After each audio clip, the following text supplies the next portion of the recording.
He's off the post and then Alfie follows up.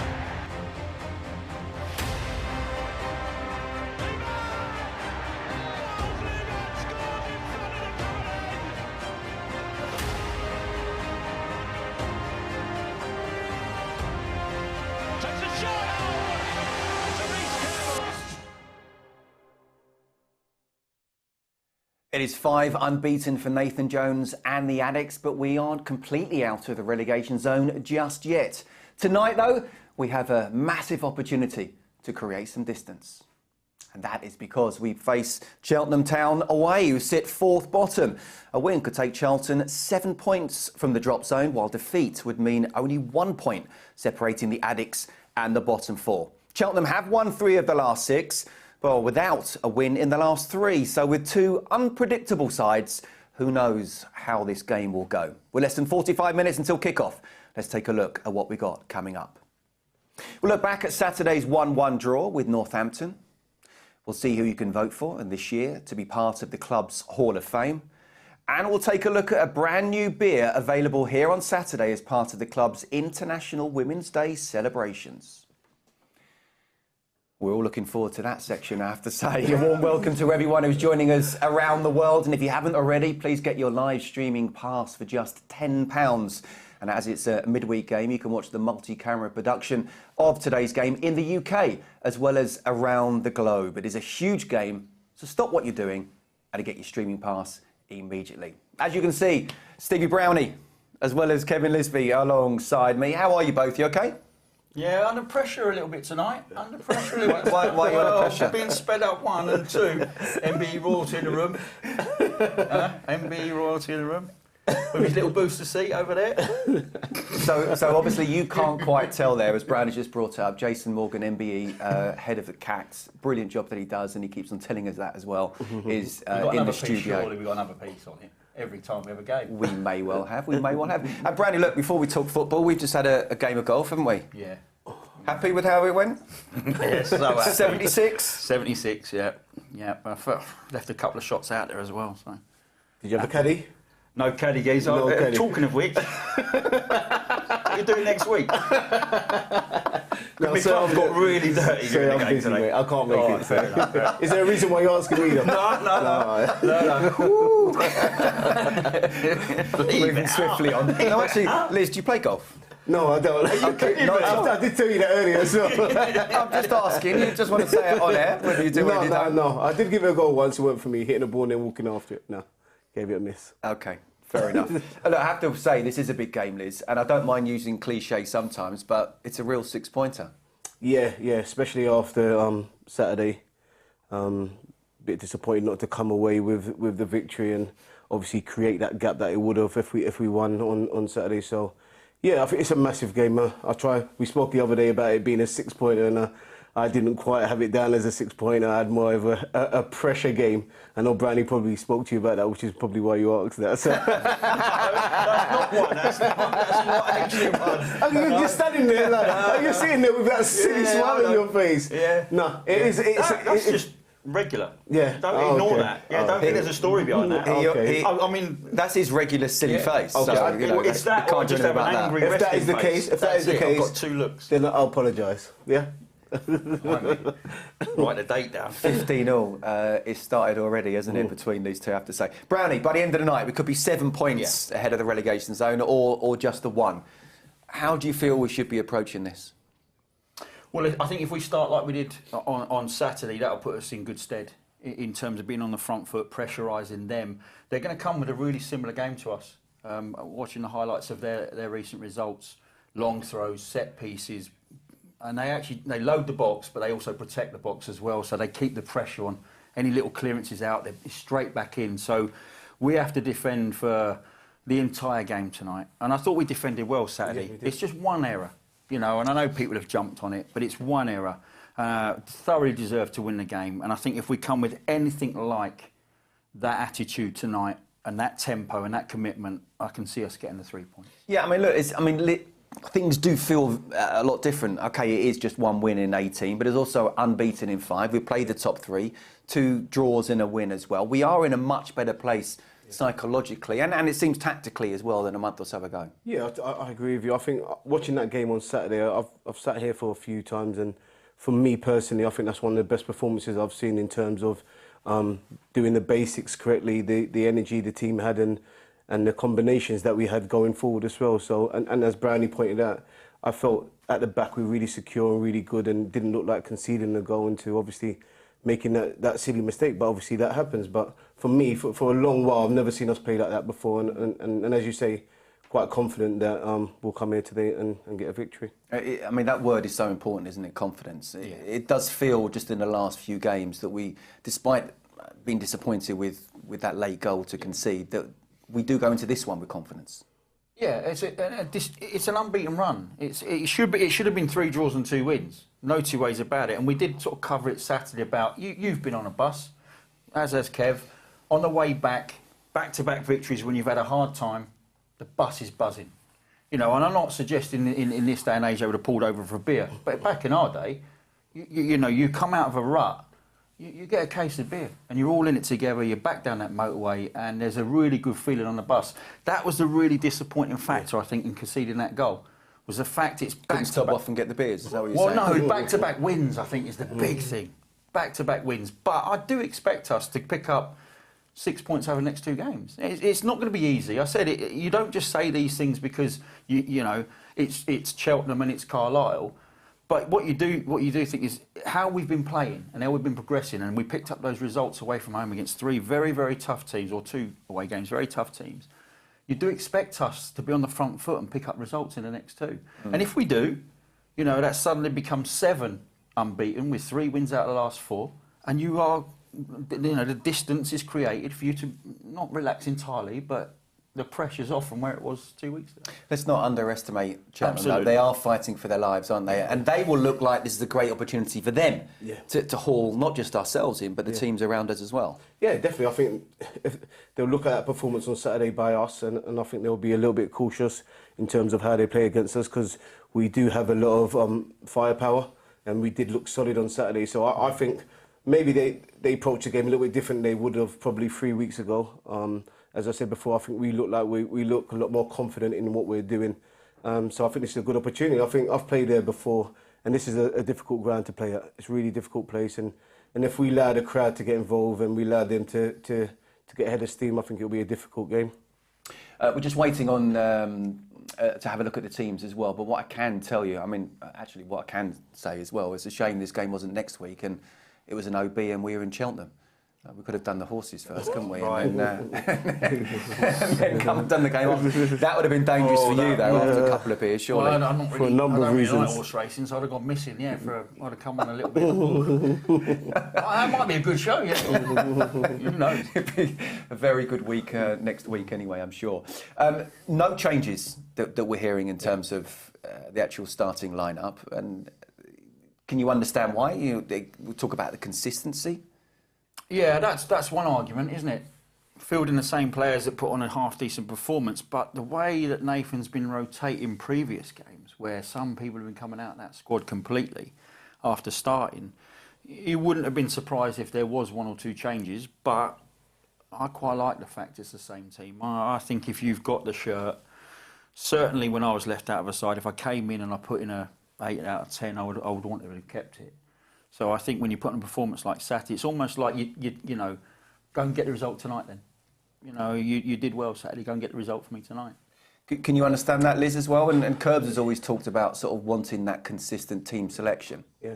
Well, I looked at the performance on Saturday, and as Brownie said, I can understand why he's stayed with the same squad, same 11. But me personally, I looked at towards the ending of the game, and I felt there was a few players that maybe ran out of a bit of a legs in the last half an hour of the game.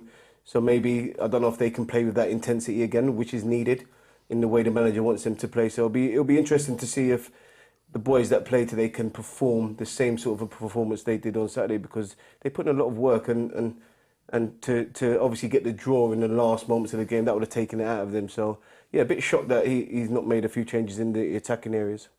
What do you think about Alfie? He's obviously it's not happened for him recently in the last couple of months, but for me, I always think Alfie in the Charlton side is better than Charlton side without him. Yeah, and I think if you look at his goal tally this season, I think it's more than all their players added up together in terms of what's on the pitch tonight. So it's a brave call to leave out a guy that scored 17 times and does sniff out a chance. He will be fuming with himself, let alone, you know, the result, etc. He will be fuming with himself that he didn't add to that tally Saturday. He had 2 great opportunities, the header particularly. And I think he thought it hit the back of the net because his reaction to it coming off the post and coming out was one of like utter surprise. I think he thought that was in the back of the net. And that would have been game done and dusted, I think. So that was a shame. But yeah, he'll be fuming inside that he's not got up to 18 and 19 potentially. But he's back out on the pitch, which I think means a lot for a striker. Being out there, you know, potentially getting on the end of things is better than being sat on that dugout. And I think he has been frustrated recently. Can the manager leave him out today, though? That's what I'm saying. It's a brave call, isn't it? Yeah, I think you play him regardless of whether he scores or he performs on Saturday. I think he's gone back to his old place. So I think there's quicker ways of losing players, and I think this will be a real good way of losing one of your top players by not starting him in this game. And I think the man is probably aware of that, and he probably realises that he needs to play in this game. And more than likely, if you go back to your old club, you end up scoring anyway. Yeah, as we can see here, it is unchanged. Lloyd Jones is the only change, and that comes on the bench because he's back from a 2-game suspension. You know, do you see it as that sort of formation of Dobbo dropping in as a rotation between Connor and Dobbo? Yeah, I think if you look at the ball in for Alfie's for a header in the middle of the 6-yard box, that was Connor. If you look at the ball in behind the wing back for Tanai Watson to square to Ladapo that didn't quite get tucked into the back of the net, they were both from in our attacking third. So absolutely, there's a little rotation going on there. I think there are times when Dobson sat next to Coventry and it's which one advances first. The other one will sit and do that natural job of protecting the back 3. They've got a good understanding, I think. Connor's got a very good football brain.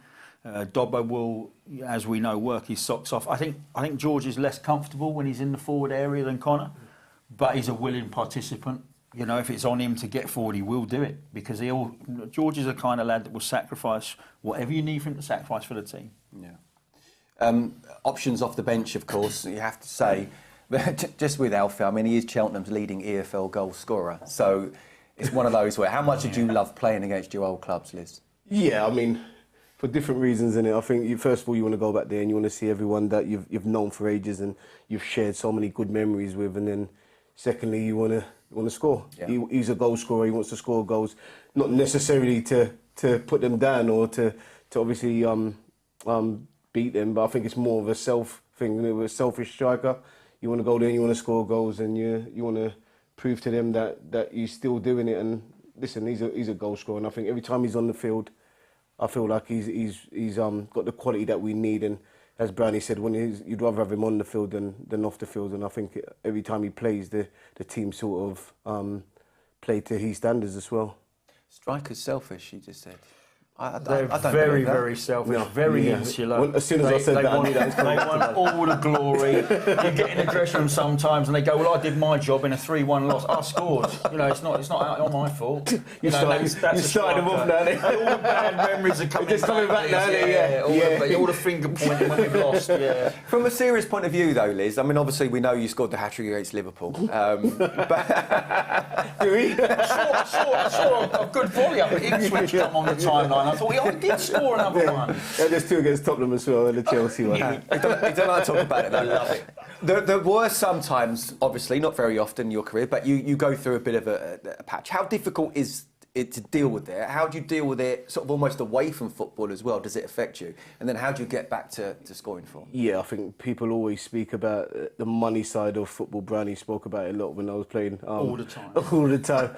But I think those moments, money means nothing. I think when you're in your house and you're by yourself and you're reflecting on the chances you've missed or not playing, or the manager having a go at you for a particular reason, I think it's really difficult to deal with. But Alfie's got 18, 19 goals already he's got something in the bank now that he can sort of rely on in terms of what he's contributed to the team so far. But make no mistake about it, as Brownie said, he would have loved to have scored on Saturday, and he would love to score today. So, yeah. But sometimes when a new manager comes in, it's a clean slate, and that can be good for the good people who have been out of it. But actually, it's not necessarily a good thing for the people who have been regular in it and scoring goals, because they've got to prove themselves again. I mean, it is a good thing, whatever. You've got to try hardest. But Alfie might not be the type of style that Nathan wants. I used to hate that as well. Like, obviously, scoring goals, and then a new manager comes in, and one of the first things he said is, "It's a fresh start." And I'm like, "Oh, let me a fresh start. I've got 19 goals." Exactly. Do you know what I mean? And as you say, you're unaware of his style of play. You don't even know if he's the sort of striker that he likes. So you're going to have to prove yourself, and you end up doing unnatural things rather than playing your normal game. And I think that's maybe what's happening with Alfie at the moment. OK, well, that is the team with the bench as well. Hopefully we'll come away with all 3 points. There are 2 other fixtures tonight in Sky Bet League One at the opposite end of the table to us. Cracking game at Oakwell. A lot riding on that one too, as 4th place Barnsley take on Bolton, who are 3rd. Bolton will go into the automatic promotion places with just the draw, but a win for Barnsley sees them go above Bolton into 3rd. The same amount of points as 2nd place Derby, and with a game in hand. In fact, a 5-goal swing for Barnsley, and they do go 2nd themselves, although that probably is very unlikely. Peterborough, who are 5th and not totally out of the automatic promotion race themselves, are 7 points off Derby with 2 games in hand, and they host our opponents on Saturday, Northampton. And Brownie, 2 big games at the other end of the table. How do you see the automatic promotion race? Yeah, I think it is the top 4 basically, isn't it? Barnsley have got an outside chance. I think he's done a great job there, actually. Neil Collins, he's come over from Tampa. They've entrusted him with the job. I think the fact they're in the hunt is testament to how well they've done this year. I think they've got a very good away record, which has accounted for a lot of the points they've accumulated. But you know, I like last year when Plymouth were top. I've always expected Portsmouth to sort of have a blip, and they've had it. They've had their little blip. They've come out of it, and they're still 7 points clear. So you're thinking that one's sort of nailed down. Yeah. You know, so I think one of the big clubs is going to miss out on automatic. How do you see that race for the top 2, Liz? Yeah, I think, me personally, the top 2 as it stands. I think if you're looking at playoffs, maybe Stevenage. I mean, I could see Stevenage maybe slipping up and another team coming into that 6th spot. But I think, for me personally, I think if I look at Derby, every time I've watched Derby play, they've got something about them. I know they've lost a few games recently, but they look really good, as do Bolton. But for me, I'm still going to go Portsmouth and Derby. OK. I didn't actually give you a 2, did I? Which was a question, but I'd actually go Bolton. I think the amount of times we've seen them, Scotty, they're a very good footballing side. Yeah. But I think if they can just handle the pressure, because it's now becoming 2 and 3 years where they've been around that top and they haven't quite got it over the line. So, Brownie, when do you ever answer one of my questions? Anyway, you don't. I try hard. Yeah, I know you do. We hope to be at the top ends next season of League One, of course. Let's have a look at the bottom of the table where we are right now, around about. A win tonight takes us up to 14th, 7 clear of the relegation zone. A loss leaves Cheltenham just 1 point behind us and a few other teams as well. And Liz, it really does focus the attention when you look at the table like that and see what this game is all about. Yeah, you look at it as it is right now, and if you're a player in that change room and you've seen this table, like you understand these games are a lot harder than normal when you look at that table and you look at the points and what it means. And then you go back onto Saturday and you think, if we got the 3 points, then this game becomes completely different. You go here and you're a lot more relaxed, a lot more chilled out. When you look at the table as it is now, you sort of look back on Saturday and you think that's a massive 3 points we dropped on Saturday. How do you see the survival scrap, Brownie? I think Cambridge are the ones with a lot to do. They've got a really tough run-in, actually, and they've just lost their manager. They've appointed somebody that hasn't been managing for 3 years, and he doesn't know anything about League One particularly. It's a brave move this late in the season to do that. You normally go for a firefighter, don't you, just to get your status retained. So I think that's a brave move. Maybe a longer-term appointment if they do go down. That they're happy to stick with the manager appointed. But I think if we win tonight, Scotty, with the goal, you have to look at our -4. That's like another point, right? So if we were to win, we're probably going to, we will go above Wycombe. I think we scored more goals than them.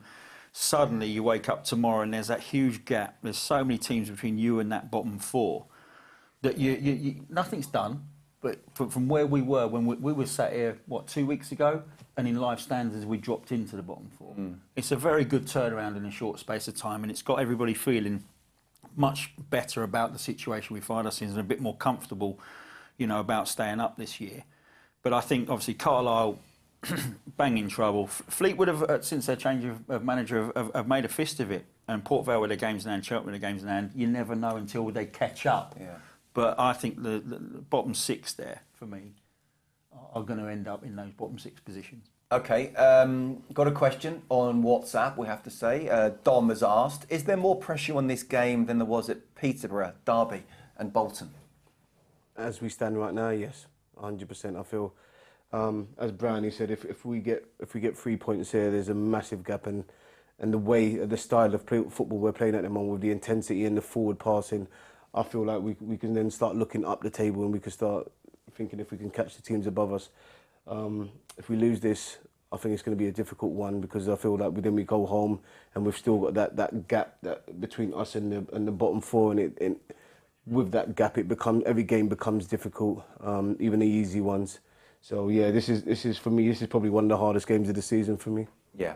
OK, let's switch a little bit, shall we, and talk about the women's side now. Charlton's trip to Watford was postponed on Sunday. Karen Hills' side will be back at the Valley with the upcoming game against London City Lionesses on March the 24th, which was initially set to be played at the Oakwood and has now been moved here. It means the Addicts have 3 big matches at the Valley to end the season, against the London City Lionesses, then Birmingham City visits on March the 31st, before a potential thrilling season finale against Southampton on Sunday, April the 28th.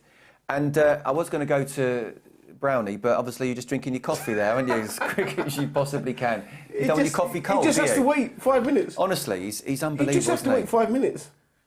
Like, he thinks I'm not going to bring it up. What is this? It's like I'm rose between two thorns again. So Liz, while he's drinking his coffee and being unprofessional, I'll ask you, the proper pro in here. 2 games in a row postponed and an international break. I mean, how frustrating must that be for the players? Yeah. You just want momentum. You want to play games. You want to win games. You want to score goals. You want to feel good about what you're doing. And when those games are postponed, then the first thing you're thinking about is consistency. Am I fit enough? Am I going to be able to last a goal? Am I confident enough? And so yeah, it's really difficult, and it stops that momentum. So yeah, it's difficult, but unfortunately, it's something we have to deal with as footballers. You finished your coffee?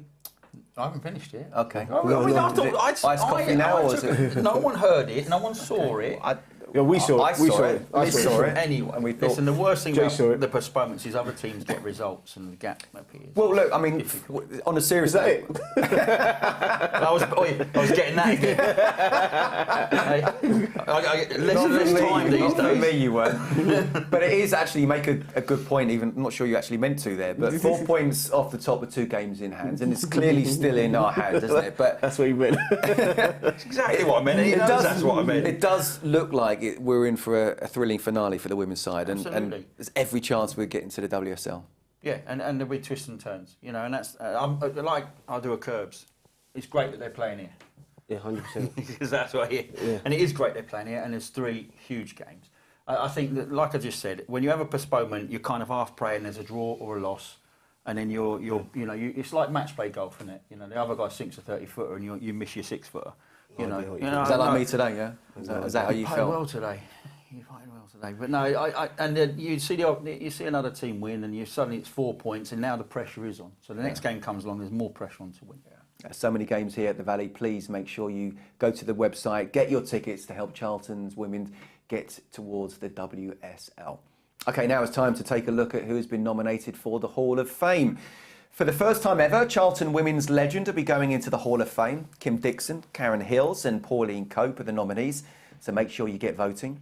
On the men's side, pre-1950, Ralph Allen, Jack Horton and Scotty Kingsley have been nominated. Cyril Hammond, Billy Kearney and Brian Kingsey have been selected between 1951 and 1985, and then post-85, you can vote for John Humphrey, Matty Holland,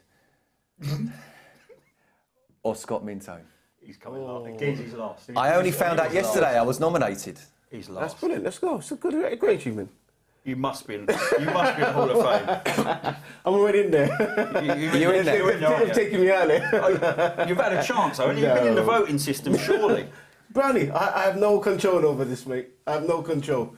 You can start a petition if you want and get me up there if you want. I'm in it. I don't care about anyone else. Are you in it? So anyone's in it, isn't it? 2022, he was voted into the Hall of Fame. Yeah. Do you know I beat Robert Lee?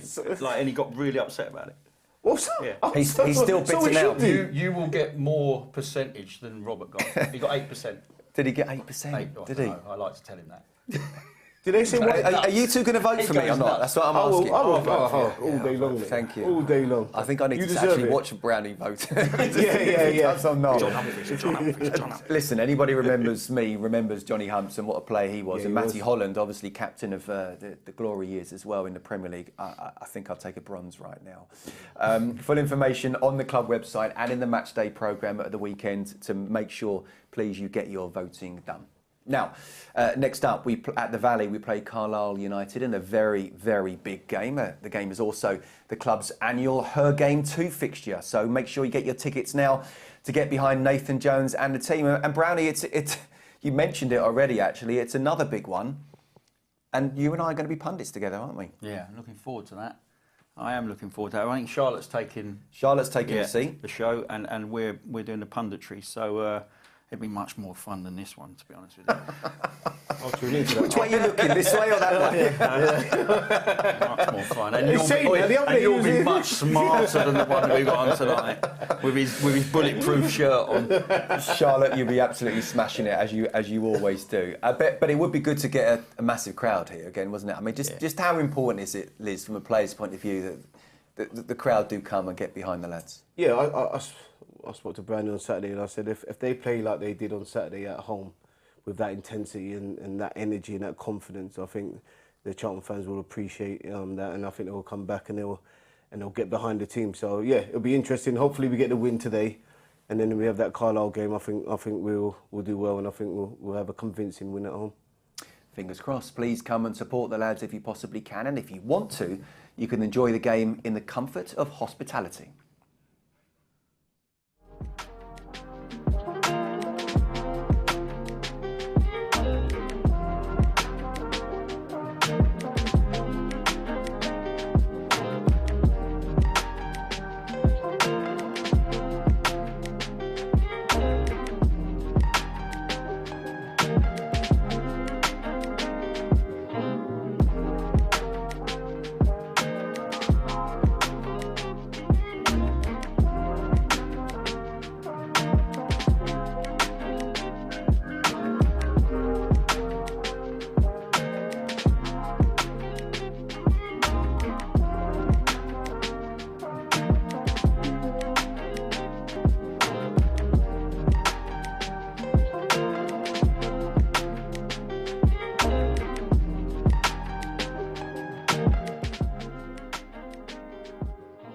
Well, supporters can also purchase hospitality for that game and take advantage of our 3-game bundle, which allows you to package 3 of our remaining games together in hospitality to make a saving.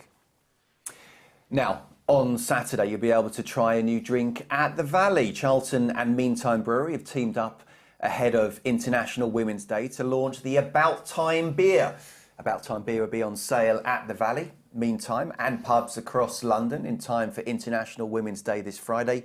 25p from every pint and can of beer sold will be donated to the Charlton Athletic Community Trust. Is that why Jace is here? To support the women's community football initiatives. Our own Kate Longhurst and Carla Humphrey joined for the launch, and we have our very own drinks, as you can see just here. I mean, Liz, have you just quickly lined them up there? Is it? No. You got a extra four for you? No, that weren't me. I don't drink. Someone else must have done that. You don't drink? No. He does. No. Honest to God. I don't drink. Jesus. You have to say, though, it's a great idea, though, isn't it? I mean, I don't know if you can see this at all. That is About Time, as you can see. The Charlton women's players kicking the ball as well in the can. build. We'll have to try the beer as well, just to see if it's. There we go. Well, we're going that way. Yeah. Liz, thoughts? Yeah, I mean, I don't normally drink beer, but I'm down to represent and to give it a try. It's a great idea, and I'll be giving it a go at half time. Brownie, I don't know whether I want your thoughts on this here, the About Time beer, or the fact that Liz doesn't drink. He does drink. It's nonsense. What if you don't drink beer? What do you drink? I had 2 with you Saturday. Oh yeah, sorry. No, sorry. I had 2. You had one before in rehearsals as well. Oh yeah, I had one before. Sorry, totally slipped my mind. What's he selling here? I'm an athlete. I'm still an athlete. Still available to play. Okay. There were clubs still out there looking for 45-year-olds. You never know. Don't forget to make sure you buy one on Saturday here at the Valley, especially for what is, of course, a fantastic cause. OK, let's take a look back at Saturday's game, 1-1 against Northampton, shall we? And Brownie, look, I think it's fair to say, I think whatever we spoke about a little bit earlier, that it does feel like it was very much 2 points dropped. Oh, absolutely. Yeah, really disappointing, because it should have been 3 points all day long. Again, you look at the pressing, how many bodies are over there. Look at the centre half get in front here, bang, keeps us on the front foot. And there's a little drive inside and a lovely little ball outside, which, look at the bodies we got in the box, bodies ringing the edge. That was the kind of start we had for 10, 15 minutes, and Northampton, it knocked them out their stride. They couldn't get going. We got the lead, and we didn't really let them back in the game, did we? Yeah, you said 10 and 15 minutes. I thought for the first 30 minutes, I thought they didn't have a sniff, and we was all over them, and real good pressure and real good energy and forward passing and runners. We speak about people busting the gut to get up front and make an effort and support people. We had really good moments here where if he takes a touch, just gives that there just a bit too long, then obviously then Alfie's a bit wide and he has to get a shot from a distance. But yeah, look, there's still 2 bodies. I know they've got about 8, but we're getting bodies in there and we've got forward runners. What do you think Nathan would have learned from this game, Brownie? Well, I think defensively actually, I know the goals, not ideal, but defensively we were pretty sound. They had one shot on target and it was the goal. And I mean, that goes in. It's game over, isn't it? I've lost faith in the statistics a little bit, because it had them with a higher XG than us, and they had the one shot on target. We've peppered them. We've hit the post. We've had Alfie's shot coming here, which which on another day gets that second touch right. It opens up the proper shot, and then they get away, and then they get their equaliser. And then they get this, and this is the only shot on target, and this doesn't for me register as quality XG, ripping your opponents apart. This is something that come out of nothing from an error. And so you look at that, we had more shots on target, we had more block shots, their keeper made more saves. The stats from Saturday didn't make sense in how, the app sold it to me. He'll be absolutely gutted, and he was gutted, Nathan. When we saw the interview, he was devastated, wasn't he? And I think it's come out in the press, I'm not saying he lost his temper in the dressing room, but he did say his emotion overflowed. Yeah, right. His emotion overflowed is the best way to put it, which it would have done, because that was 3 points all day long. And we've seen games in the past where we've sat here and we've scraped a point. It wasn't like that. It was a good performance in terms of what we needed on the day. The team performed it pretty well, and they got their nose in front. The only thing they didn't do was get a second, and that would have given us that little cushion to see out the game. And it was an unfortunate error.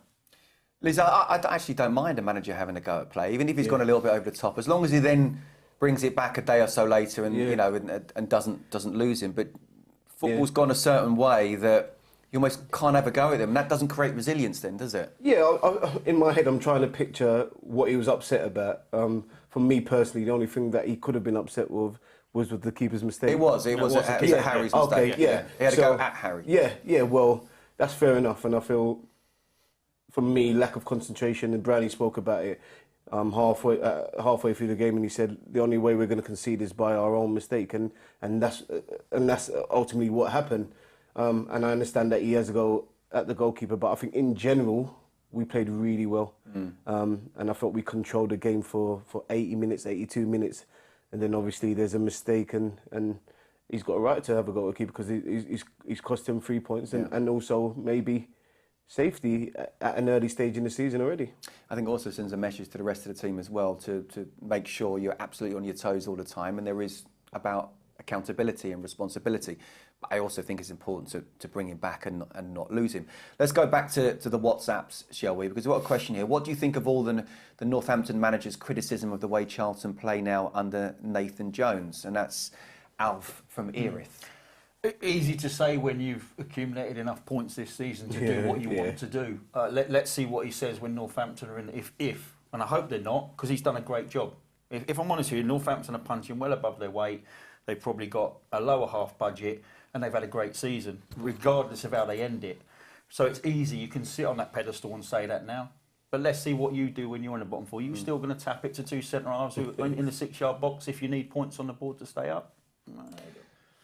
I also think when you're down there in League One, you don't want to be asking your defenders to do something they're not comfortable doing, like playing out from the back. So I think Nathan's absolutely spot on with what he's doing. Yeah, me and Brownie spoke about it during the game, and we was quite impressed in terms of how quickly we were getting the ball forward and giving it to people that can affect games in the right areas. I can't, for the life of me, understand why a manager would want to question another manager's tactics, especially in the situation that we're in at the moment and where we find ourselves in the league table. So yeah, it's a bit strange, but for me personally, I feel we needed to play like that. I think with the players that we've got, we need to get it up forward quickly. We need to get balls in behind, and we need to get shots off, and that's what we did on Saturday. And I felt we played well.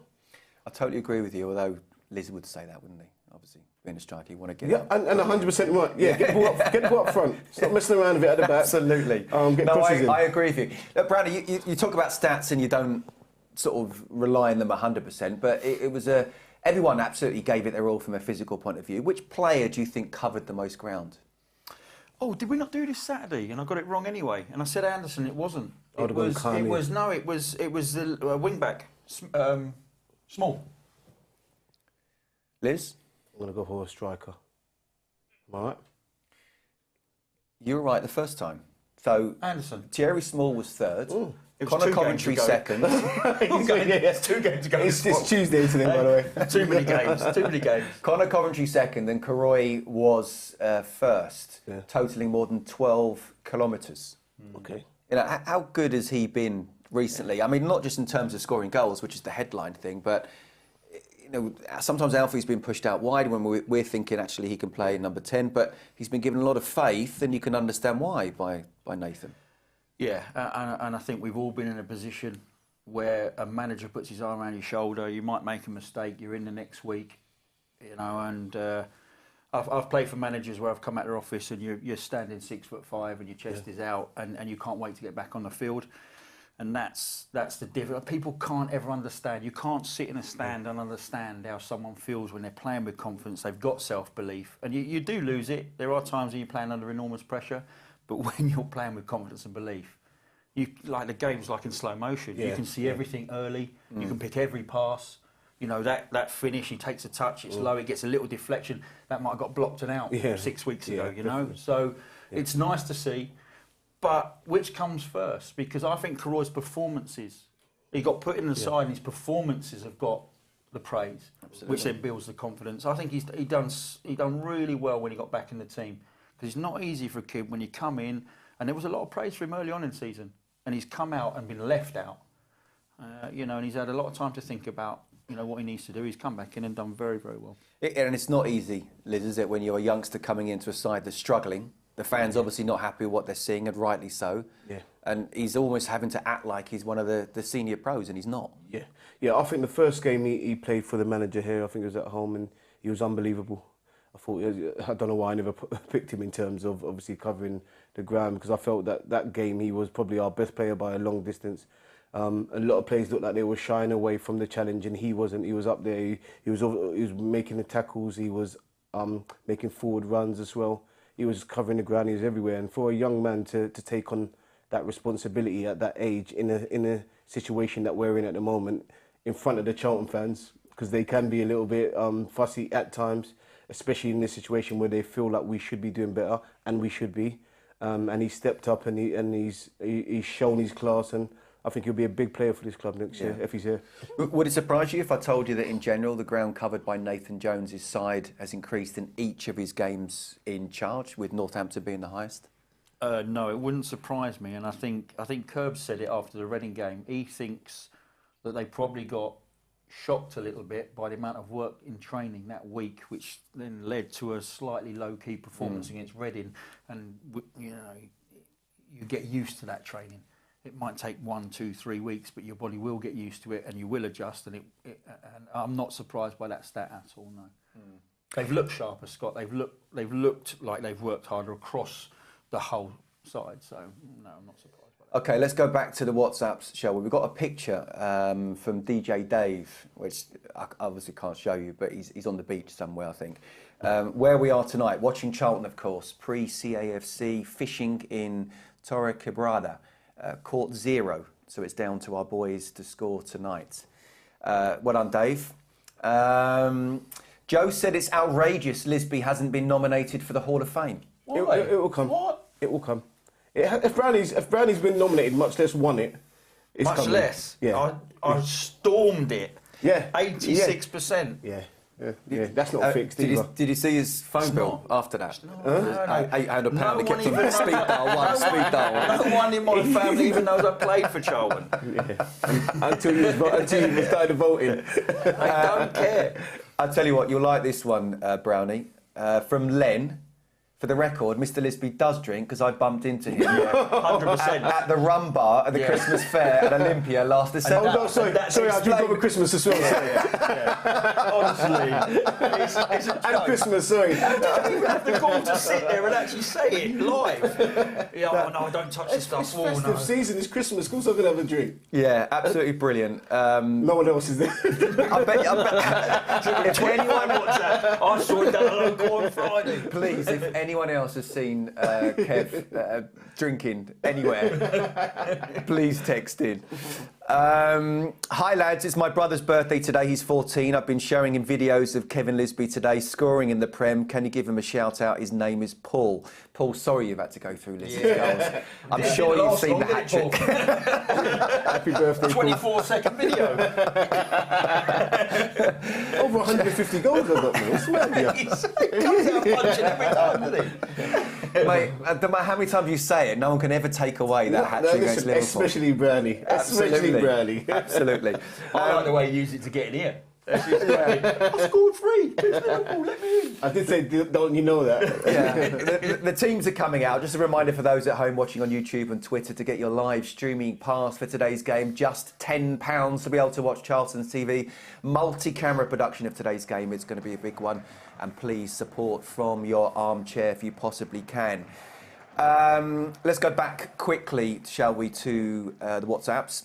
A lot of talk about Brownie's 76 today. Let's have a look at the teams then, shall we? In terms of Cheltenham.